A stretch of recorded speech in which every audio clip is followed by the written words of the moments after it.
we shall look into it. Okay. The first dimension is the astronomical dimension. Astronomical dimension. Astronomy is Vedanga Jyotisha. Astrology is anti-Vedic. There is no reference to astrology in Vedas in any corner. They speak of astronomy, Khagola Vijnana. And that is one dimension for the Sankranti. Now what is it actually?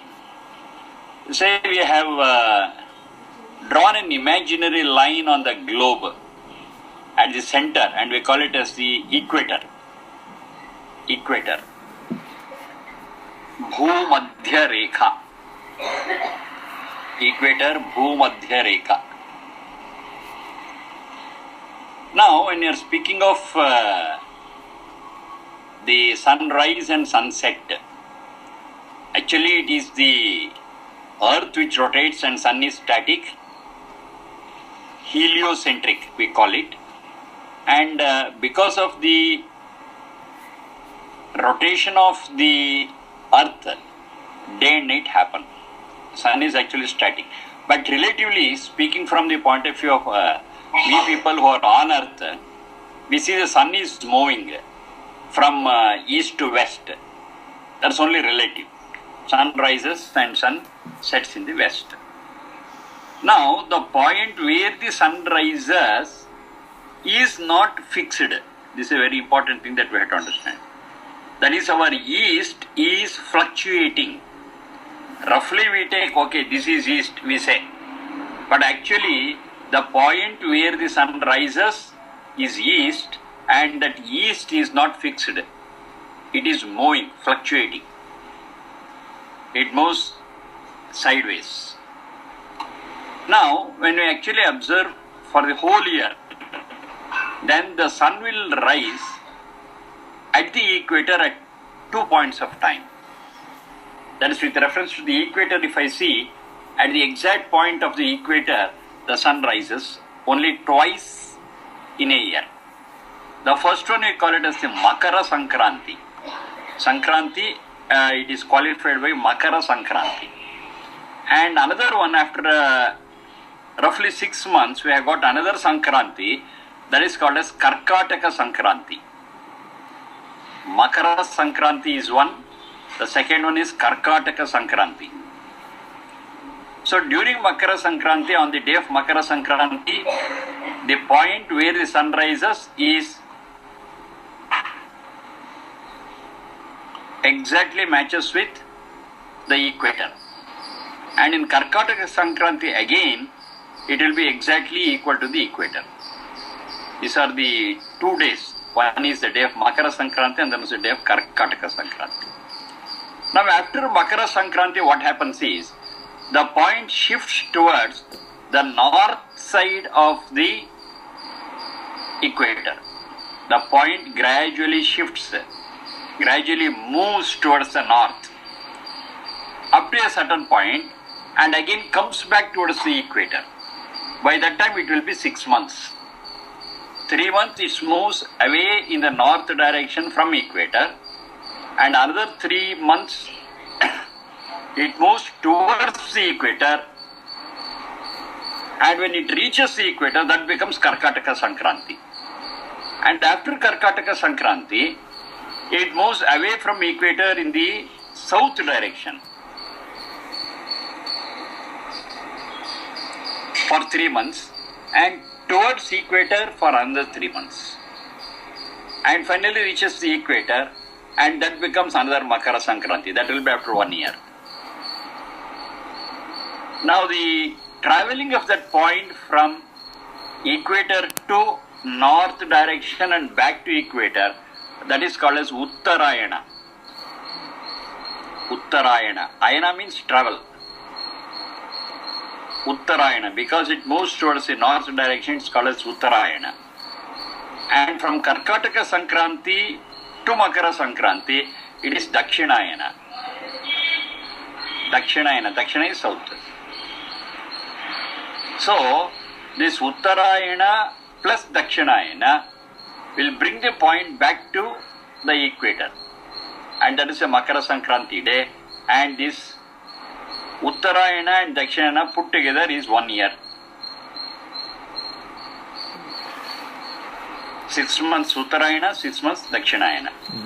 1 or 2 days maybe this way or that way, depending upon the moment, but roughly we can take it. So 6 months Uttarayana, 6 months Dakshinayana. Makara Sankranti and Karkataka Sankranti.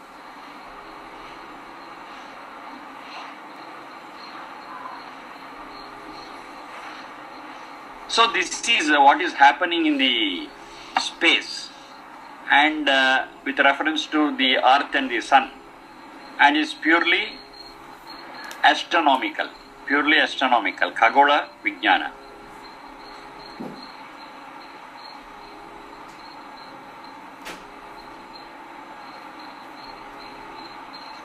So this happens regularly, whether we observe or not, whether we know it or not, this is happening regularly. And we have observed, and we are identifying 2 days.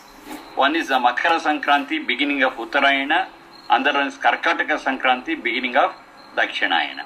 This is one astronomical angle of Sankranti.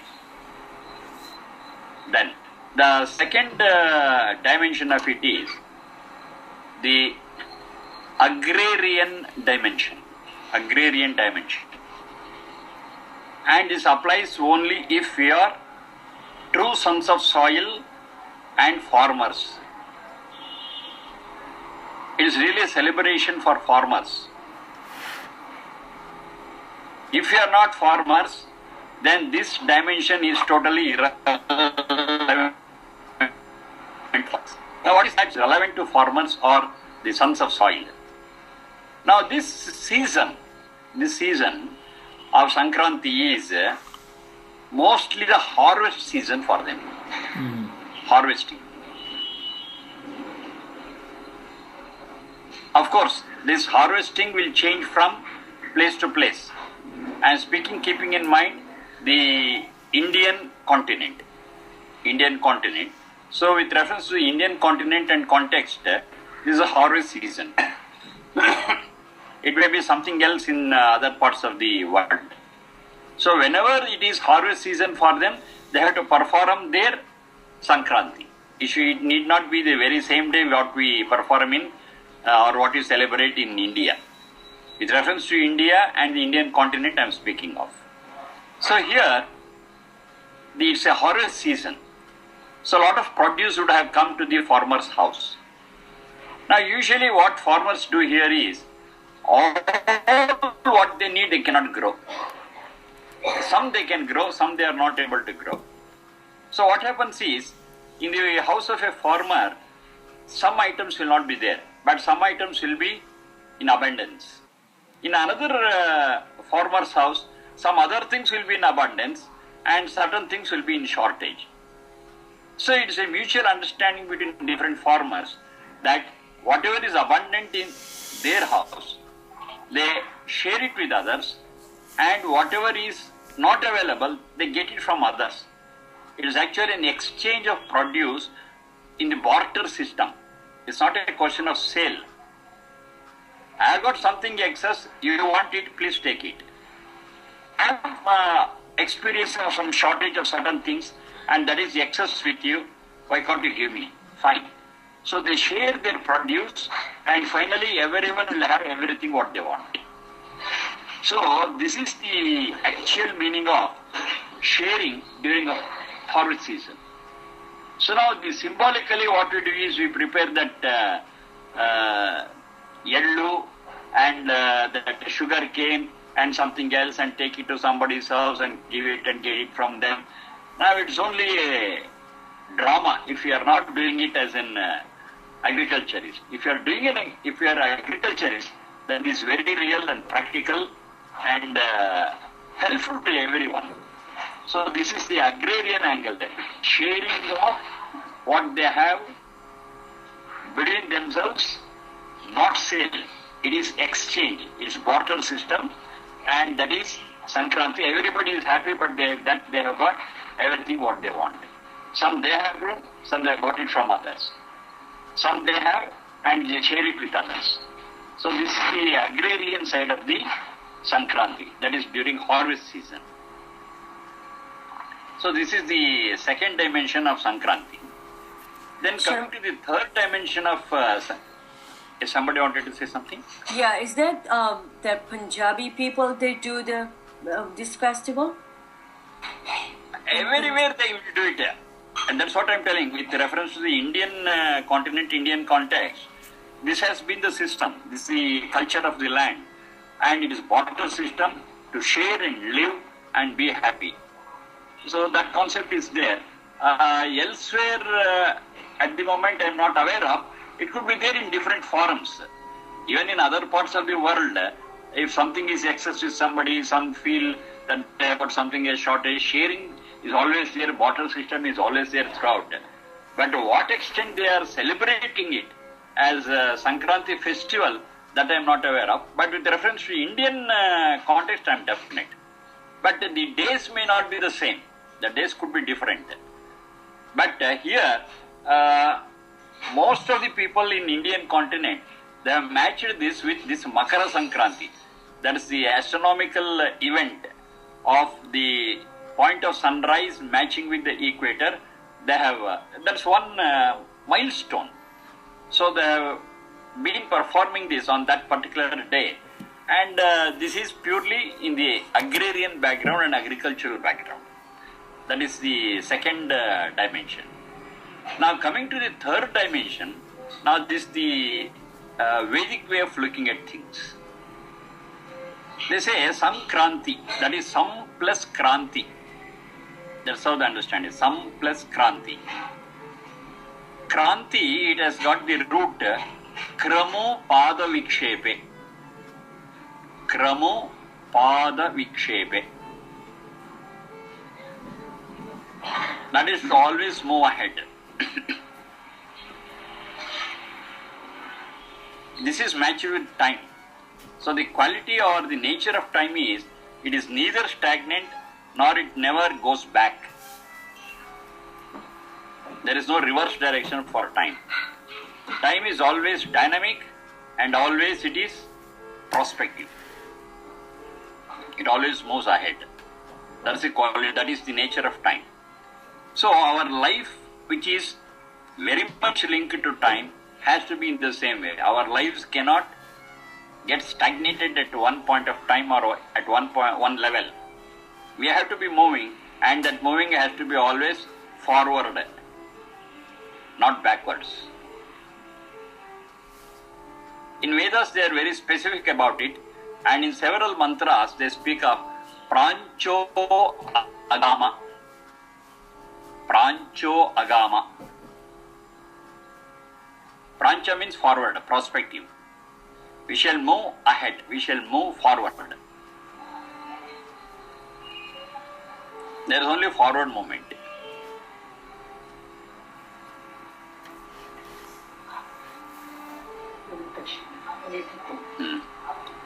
The time will not stop, cannot be still, and it never goes backward. Same way, our lives also should move with time.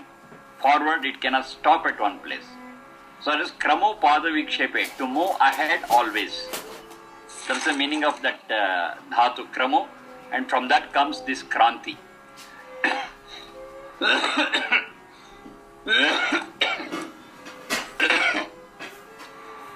Because it refers to the change. The secondary and tertiary meaning for Kranti has been revolution. And whenever there is a revolution, yes, there will be some change, there will be a turning point. But that's the secondary and tertiary meaning. But the primary meaning is moving ahead. And to this is added that Sam plus Kranti. Now that Sam means in the best way possible and together. Two meanings are there. Sam. We shall all move together. That is Sankranti, moving together. Moving well. That is also Sankranti. Kranti is moving ahead. So it could be moving well, it could be moving together. We don't leave anybody. We take everyone with us and we progress. So that is the meaning of Sankranti. So when this meaning is there in the Vedic background, now the Sankranti need not be celebrated on any particular day, particular time. It has to happen every minute. It has to happen always. It's a continuous process. So with reference to Veda, Sankranti is a continuous process. We always try to progress, and we always try to progress together, taking all our kith and kin and all friends, all people, all creatures with us, and we progress. And it is a dynamic process. We never stop. We always move ahead and ahead and ahead. In the best way possible with everyone. We do have mantras in Vedas which speak about this. One I give you, that is Apnuhi Shreyamsam Apnuhi Shreyamsam Atisamankrama.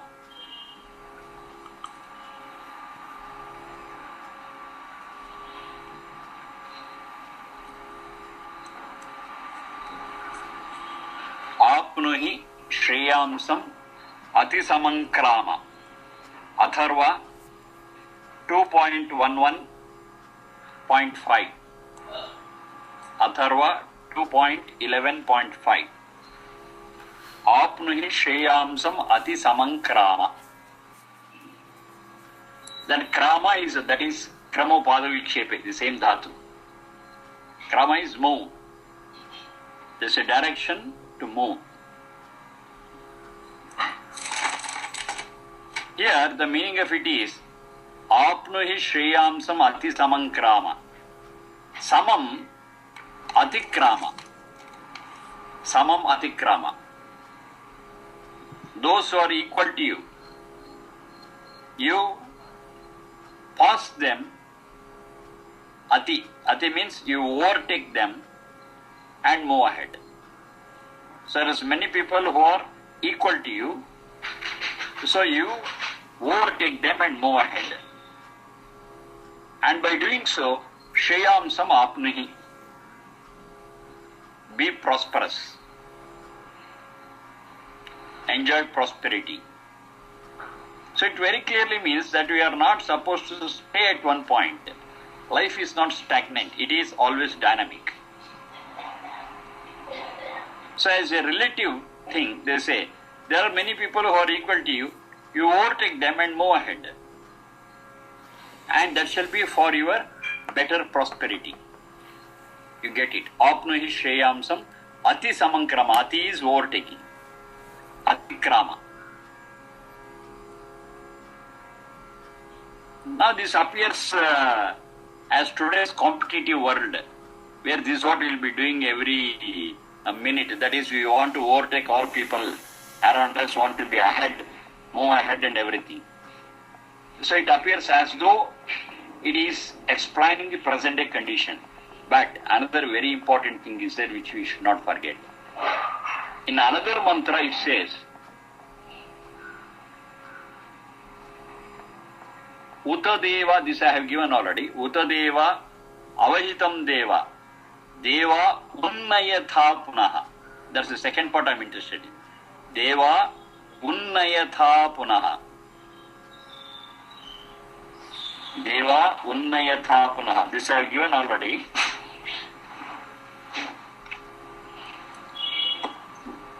Rigveda 10.137.1.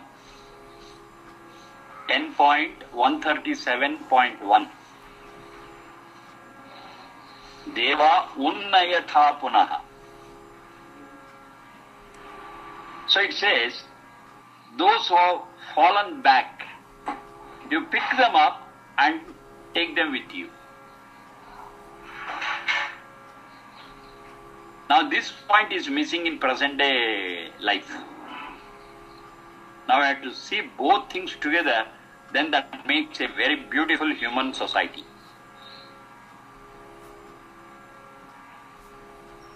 Deva Unnayatha Punaha. Those who are less fortunate, those who have fallen back for some reasons, you pick them up and take them with you. Now let us see both together. One is Deva Unnayatha Punaha, another one is Samam Atikrama. So those who have fallen back, if I pick them up and take them with me, they become equals. They become equals to us. Once they are equal with us, the next thing what we are doing is, we overtake them and move ahead. That is Ati Samankrama. 1 second. The first step is overtake those who are equal to you and move ahead. So once I move ahead, other people will fall back. So what I have to do with them? Bring them to your level. Pick them up. So they are all equals now. Now once they are equal, then what I should do? Move ahead. Now they fall back. Bring them to your level. You move ahead. Take them with you. Move ahead. Take them with you. So this whole process of progressing itself has become a very dynamic one. This is a Vedic concept. Now to bring them to equality, to bring them to on the same level. Now this in the modern day context they call it as communism. Communism is under communism everyone is equal.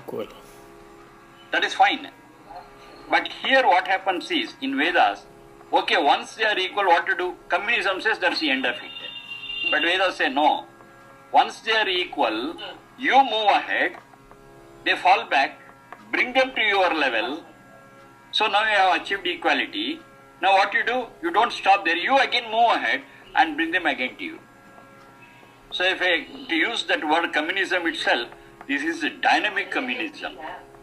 It's not stagnant communism. And communism comes to an end at one point, but this Vedic dynamic communism is continuously moving and achieving continuous progress. That's the beauty of it. So this is real Sankranti. So for this Sankranti, we don't have any time or day to celebrate. It has to be done every day, every moment. So it is so broad and it becomes part of our life. Sankranti becomes part of our life with reference to Vedas. With reference to agriculture, to the harvest season. With reference to astronomy, it is changing of the point from equator to northern side and equator to southern side. So this is the three aspects what we have got with reference to this Sankranti. And Sankranti is relevant and has to be celebrated every day with reference to Veda. In the Vedic context, it is a dynamic process which has to happen every day. Every day is a Sankranti. Every moment is Sankranti. We don't wait for any particular day for that.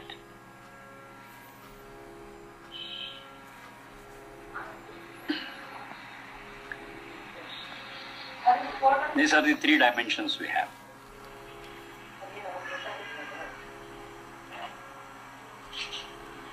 I think I'm clear about the three dimensions. Yes. Thank you so much. We never knew this, never looked at this from this angle at all. Right.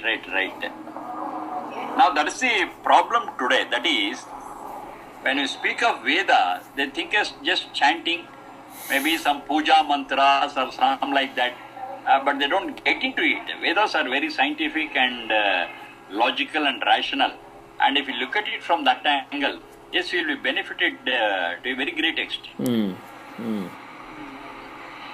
Sharma ji. Okay. Yes, please. Tell me, Raghuji. Your video I am not able to see. Oh. No? I can see everybody else. Okay. I am able to hear you. Tell me. Aapno hi Shreyamsam. Can you explain that a little bit, Sharma ji? Aapno hi Shreyamsam. Shreyamsa is Shreyas, prosperity. Aapno hi, get it. Be prosperous. Obtain prosperity. Achieve prosperity. Make prosperity your own. And this will happen when you overtake those who are equal to you. But mere overtaking is not the end of it. those who have fallen back, you have to bring them to your level. They become equal. Then again you go ahead. Okay. So it's a continuous process. Okay. There's no end to it. So at every step when you are overtaking them, yes, it is for your better prosperity. First. That is apnuhi shreyams. Dhanyavad. Atikrama. Whom you have to overtake? Samam atikrama. Samam atikramya shreyamsam apnuhi. That's the meaning of it. Okay, then we are discussing about this Yajurveda 41. Ma gridaha kasya svidhanam. They are speaking of this trusteeship. We are not owners. There are two things with reference to the wealth, that is dhana. Dhana is wealth. With reference to wealth, we have got two things. One is the usership, another one is ownership. Usership and ownership. We are never owners of any of the wealth what is on this globe, because we never brought it and we never take anything with us. When we came to this planet, we came empty-handed, and when we die and get out, we go empty-handed. So we are not owners of it, we are not masters of it. We never created it. We never brought that into existence. And our relationship with this wealth is purely temporary. Purely temporary. Maybe for 50 years, 60 years, 80 years, 100 plus, over. And once we end, yes, the relationship with all this wealth gets severed. That's the end of it. And we have no say about it. I cannot take even the dust particle on it. Dhool ant karitivalla. On dhool kuda togonokagalla. We can't take it. It's not under our control. It is just with us, of course, for some period, and it is purely a temporary relationship. So when we are speaking of mastership and usership, we are not owners of it, and that ownership is not there. Deleted totally. Then I am the user. Okay, fine. Because it is with me, I am able to use it. But even to use it, I cannot use it freely. I have to do something, and as a reward, I can use it. Now what is it I have to do? That is, I have to protect it. And protecting what is given to me is what is called as trusteeship.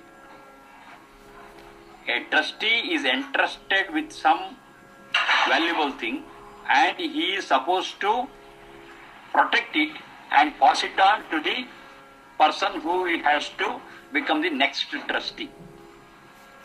For having protected it, okay, yes, he will be paid. He will be compensated. And that little compensation what we earn, yes, only that part is ours. That is trusteeship. So a trustee will be paid an honorarium for having protected it. And that honorarium only is ours, and we are never the owners of that wealth. Therefore, don't snatch. Ma gridaha. Don't snatch. Don't take anything forcibly from anyone. Because neither they are the owners, nor you are the owner. Okay, if you want something, do something to protect it. Do something to enrich it. For having protected and enriching it, yes, you deserve some honorarium. Take it, live on that. But the basic wealth what is there, which you call it as the corpus, that corpus is not yours. Using that corpus, protecting that corpus, and enriching that corpus only is your duty, and for that you will be paid some honorarium, that is yours. Now this concept is wonderful. When everyone in the world understands this concept, nobody will be spoiling polluting, distorting the nature's wealth, the nature's resources, because they are never owners. They are supposed to protect it. For protecting, they get something, okay, take it, that is yours. And that is sufficient for our existence, for our living. Now, this is a beautiful concept what is given by the Vedas, that is the trusteeship concept. The basic corpus always remains the same. But because we have lost sight of this, today what is happening is, we are exploiting the nature's resources to such an extent that maybe our future generations will never be able to see it, will never be able to enjoy it. That's what we are doing. We are exploiting every natural resource. So the best example I can give you is the fossil fuel. That's the petrol and diesel. Now petrol and diesel, they are not renewable sources. They are all non-renewable. Once I take it, that's the end of it. Now we are consuming petrol and diesel, just one example I am giving, to such an extent that maybe in another 40, 50 years, the whole source will become depleted and empty. Then what is there for the next generation? Nothing. Now that's a problem. With reference to so many minerals, yes, we extracting them in such a volume, in such a scale, that the future generation may not be able to even see those minerals. We are exploiting it to such a great extent. Is it really necessary for us? If I say strictly, no, they are not necessary for us. We can live even without them. Some part we require, okay, that we have to protect, that we have to enrich, and only from that which is enriched, I may have to take something and be happy. What is a forest cover on this globe? When I came onto this planet, say X. Now what is the forest cover on this planet when I live? It should be the same. Or if possible, it should be more than what it was. But today what is happening is, it is very, very much less than what it was. That means I have exploited and spoiled the forest cover, which I am not supposed to do it, because I am a trustee. As a trustee, I am not supposed to do it. The corpus can never come down. Now all these concepts are there in that Ma Gradaha, Kasya Siddhanam. Who is the master of this wealth? To whom it belongs to? The true answer is not to me. So I don't have that right to exploit it, the right to spoil it, the right to pollute it. So this basic ecological awareness is given in this mantra. Now this mantra is the need of the hour, and every child, every adult has to be taught this. Then the way they lead their life, the way they deal with the natural resources will be totally different, and will be able to maintain the ecological balance. And that is the need of the hour. Today ecology is disturbed to such an extent that the rain has become acid rain, the ozone layer is torn into pieces. So many things are happening. Global warming, increase of carbon dioxide in the atmosphere. Oh, so many things are happening. As a common man, I may not be aware of it, but every ecologist, every scientist, every enlightened persons are worried about this. What calamity will fall upon us because of this disturbance, nobody knows. We depend upon nuclear things and energy. Okay, fine. But what are we doing with nuclear waste? This is a very serious problem, because nuclear waste is highly radioactive, and the radioactive material is very, very carcinogenic, very harmful. But what to do? No, we don't know how to handle the nuclear waste. Energy on one side is fine, but the other side, it has created such a global problem that every scientist who are aware of this nuclear waste, they are breaking their heads how to handle this, and they are unable to do it. They are trying to bury it in mines, miles together depth, but still the radioactive material is so powerful that even if it is buried at that level, nothing will happen, and the radioactive waves pass on through the layers and troubling everyone. They dump it into oceans. Still, they are not able to stop the radioactivity, and it is spoiling the whole marine life. Serious problems. Why? Because we think we are the users of it and we have got a right to exploit it. But if I am a trustee, I can't do such things. I have to protect it. Only then I am eligible to lead my life, taking a part of it. So whatever part I take, to that extent, the original thing has to be grown. Protect, grow it, enrich it, a part of it to take. This is a principle. Think over. This principle is so humane and is so valuable that every one of us, we are supposed to understand this and frame our life, frame our style of living to this one. It's a very important thing. Magritaha kasya svidhanam, Yajurveda 40.1. Now what all I am telling, there are different other mantras which support what I am telling. It's not just my imagination, it's not just my concoction. That is, to understand this mantra, we have to study other mantras which are complementary to it, and this is the final result what I get. Next one. Ma nindataha. Ma nindataha.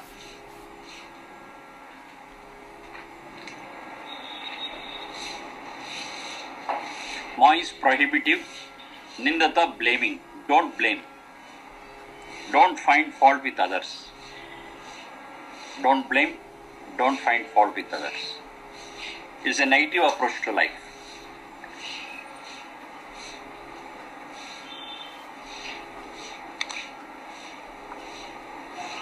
Now here, I'd like to say a few things about Basavanna. You have heard of the name Basavanna? Yes. Raghavan, you have heard of Basavanna? No. The social reformer in South India. You must have heard Vivekji, Basavanna. Yes, I have heard, yes. You have heard that the name of the social reformer, Basavanna. Yourself, Goswamiji? No. No. JSS mission. Huh? No, I'm telling Gita Bhagini, JSS mission. Oh.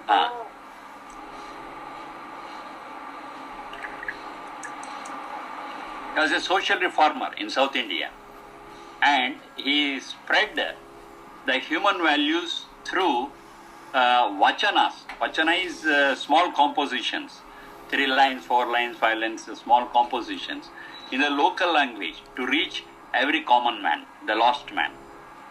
And he is a great social reformer. So with reference to him, we have got one very, very famous vachana. Kalabeda kolabeda. Husiye nudiyalu beda. Muniya beda. Idira haliyalu beda. Tanna bannisa beda. So that's a famous one. So they have given a list of a few guidelines for a human life. And one is, Idira haliyalu beda. Don't blame others. That is one instruction he gives. So that the human society can live happily. Don't blame others. Don't find fault with others. And don't make it your profession or your nature or attitude. Don't do it. It's negative.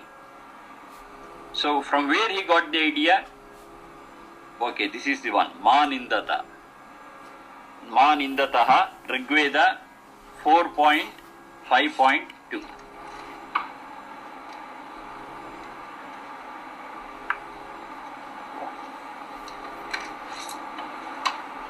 So what he said matches with this. Therefore, what he has said in local language is also valid. Is valid because it matches with this Veda Samhita Bhaga. Ma nindataha, Rigveda 4.5.2.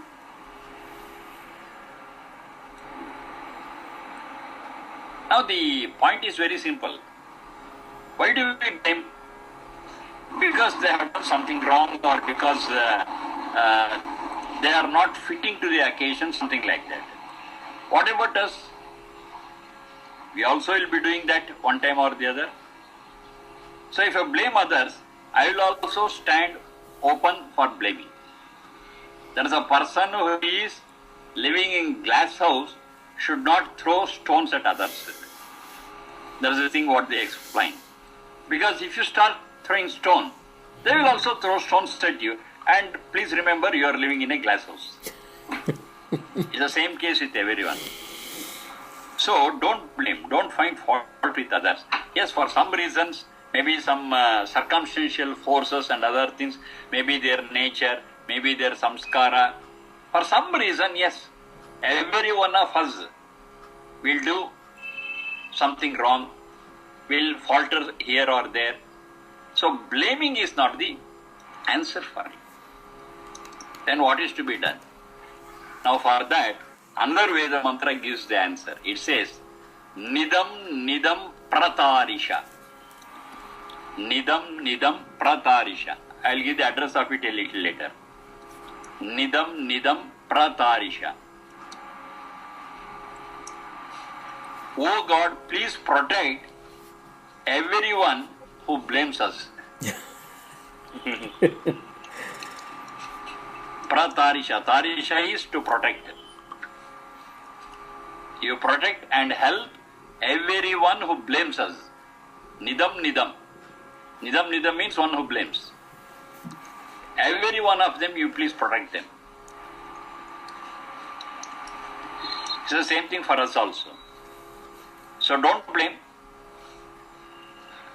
Now one who deserves blaming, let us pray God to protect him. The whole attitude itself is totally positive. Yes, we also do something wrong. So when you do something wrong, okay, punishment is one side. The other thing is somebody has to guide us and tell us what you have done is wrong, and you rectify and you come on to the right track. Excellent. That's the best way of doing things. So the same way we also have to do it. If somebody does something wrong, instead of blaming, instead of finding fault, we have to tell them, look, my dear brother, this is what you have done. This is not right. This is the right thing. Please do it. I'll help you out to come out of this. Excellent. The human relationship will improve to a very great extent. But if it is finding fault and blaming, okay, I find fault, blame. Once that person is blamed, he may take it in two ways. One is, he may understand, yes, I have done something wrong and may rectify. Or maybe he may think of taking revenge because I have blamed him. If he goes to the second thing, yes, the whole situation becomes poisonous. So he wants to take revenge, he does something. So earlier he has blamed and done something wrong. Now we blame them. Then he takes revenge. Then again we take revenge. And it becomes a very dirty place to live in. Somewhere we have to stop this. It can be done only when we are taking the positive outlook to it. Don't blame. If somebody blames, take in the right spirit and guide them what is to be done, and let God help him to come out of that. So this is what Vedas is. And it is very psychological, and ultimately it keeps the whole society in balance, the personality of ours in balance. And it is all 100% positive in approach. Ma nindataha. Rigveda 4.5.2.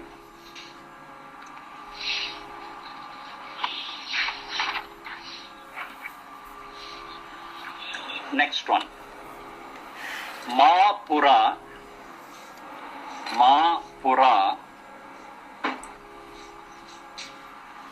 jaraso mruthaha. Ma pura jaraso mruthaha.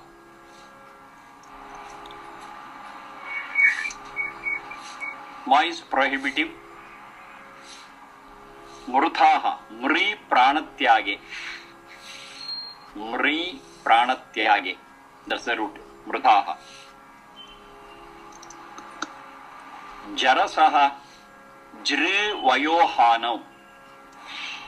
Jri vayohanau.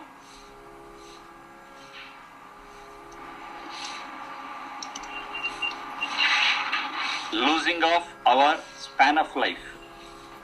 That is to become old. That is jara, jarasaha. And the English word with this, gerontology. Jara, gerontology. Gerontology is a science of old age. That's in English. Now, jara is old age in Vedic language. Jara, gerontology. Some similarity is there. Pura, before, earlier.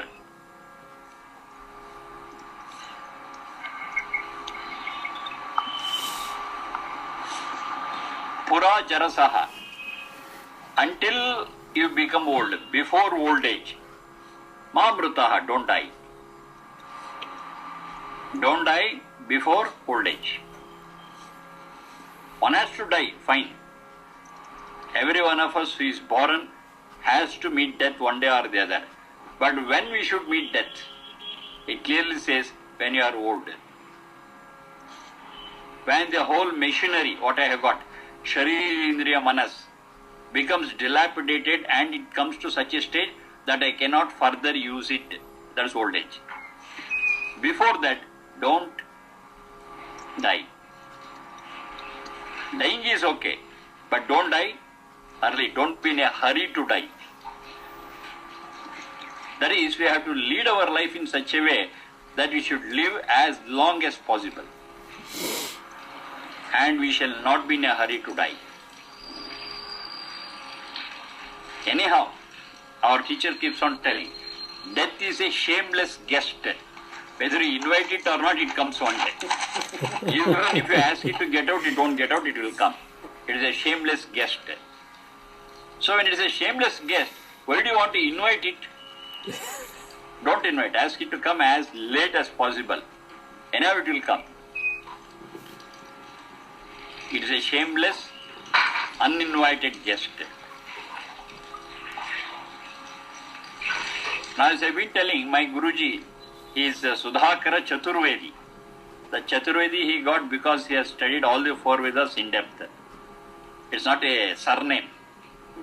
He has earned it. Today he is 123 years old.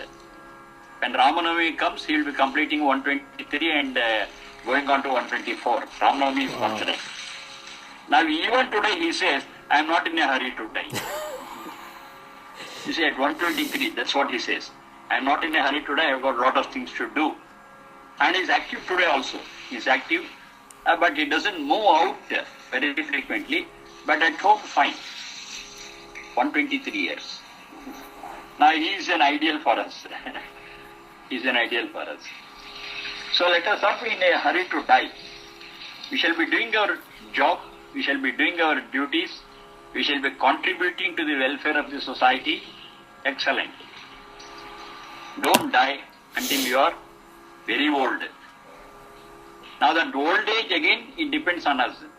If we lead a good way of life, we can postpone that old age as long as possible. And that is the secret of living long. Mahapura jaraso mruthaha.